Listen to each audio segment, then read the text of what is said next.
Meu nome é Felipe e hoje eu quero estar passando para vocês algumas outras propriedades do CSS.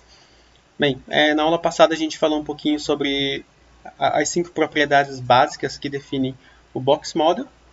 E hoje eu quero estar falando um pouquinho sobre Color, Background, Opacidade e Visibilidade. Tá ok? Bem, vamos começar então falando sobre Color. Aliás, não sobre Color especificamente, tá? Quero falar sobre cores no CSS. Cores no CSS, gente, você consegue definir de várias formas, tá ok? Várias formas mesmo. Eu não sei todas, tá ok? Eu deixei aqui alguns exemplos para vocês entenderem, que é hexadecimal, RGB, esse CMYK, que é o ciano, magenta, yellow e preto, se eu não me engano, tá? HSL e HWB. Você pode estar pesquisando um pouquinho mais sobre isso se você tiver interesse, tá? Eu vi algumas vezes sendo usado HSL já. Nunca vi HWB, eu só deixei aqui para dar o exemplo mesmo. Mas é para despertar um pouco a curiosidade aí.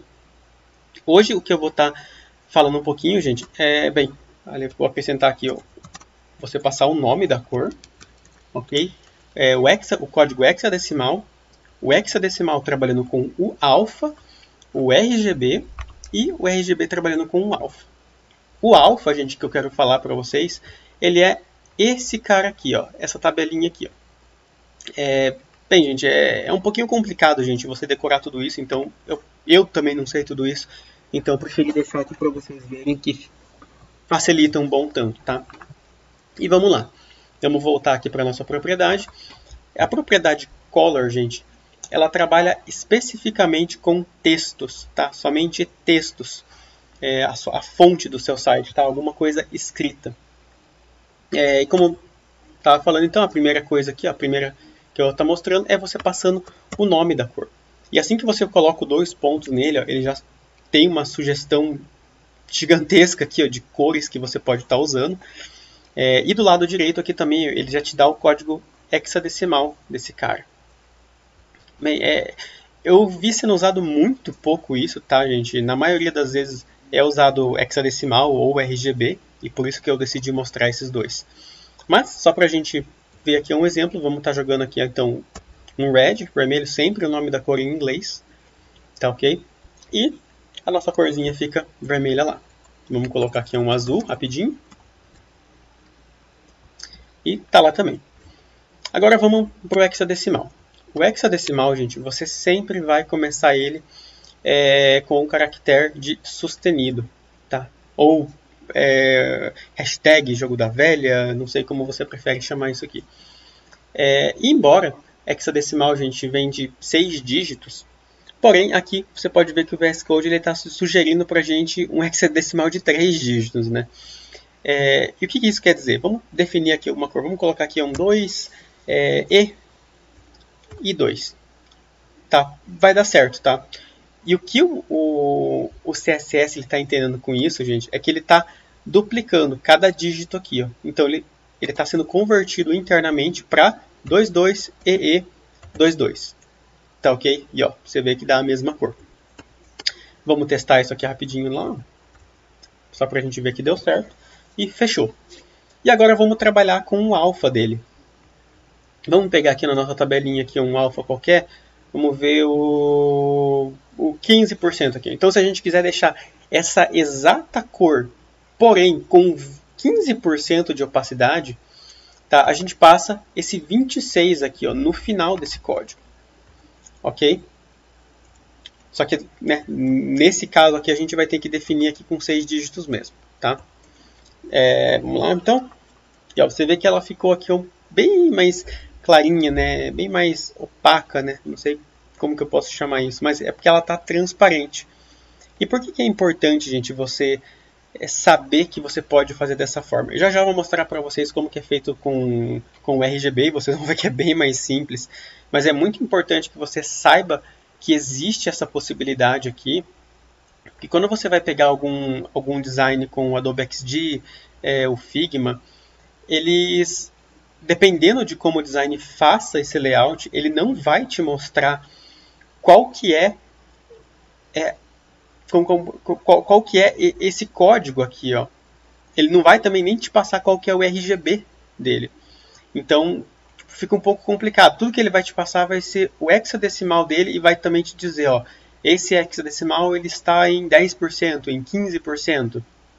E aí, ou você pega esse hexadecimal, procura um conversor, não sei como você preferir aí, joga lá, pega o RGB dele e usa no teu código, ou então você tem uma tabelinha dessa pronta aqui. Então é importante você saber que existe essa possibilidade, tá ok?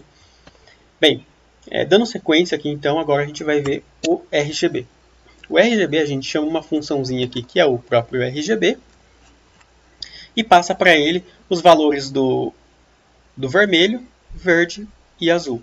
Então aqui o nosso vermelho vai ter aqui um 50, o verde um 25 e o azul, vamos colocar aqui um 175 para ele ficar um pouco mais voltado para o azul.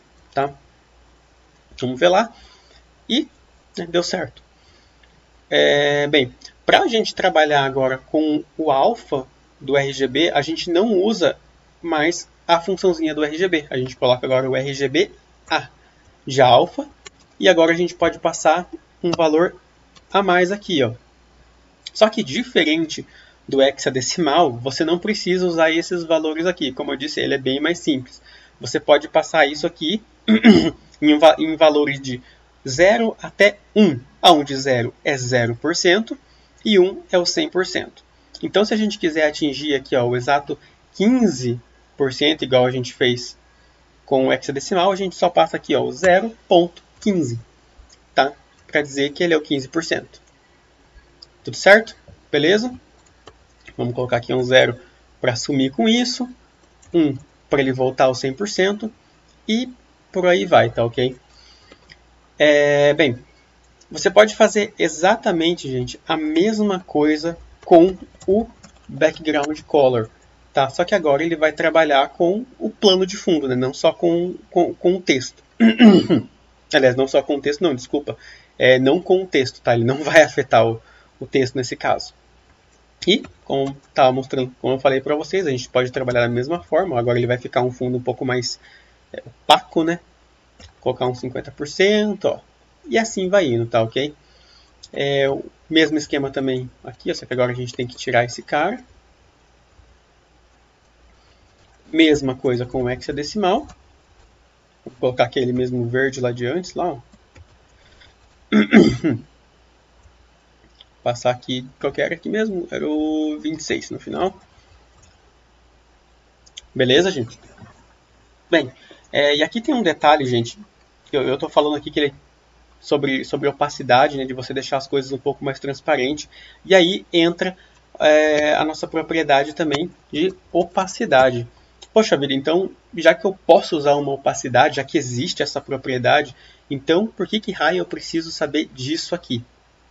Bem, gente, a opacidade, gente, ela funciona um pouco diferente, gente. Você precisa tomar um pouco de cuidado quando você for usar ela, tá? Eu vou dar um exemplo aqui, ó, rápido. Eu vou apagar isso aqui, ó. Deixar a cor feitinha. Vamos comentar isso aqui, ó. E você está vendo que um elemento normal. Agora vamos definir uma opacidade aqui, ó. Funciona da mesma forma, tá? 1 é equivalente a 100%, 0 é a 0%. Então, já estamos usando bastante ele mesmo, então 15%. E olha o que acontece. O elemento inteiro ele ficou opaco. Tá, ok? Em alguns casos, gente, quando a gente quer fazer, por exemplo, um overlay, né, aquele efeito onde tem uma imagem no fundo com uma cor meio primária, secundária do teu site na frente ali dele, e um texto na frente, né, muito usado em vários sites.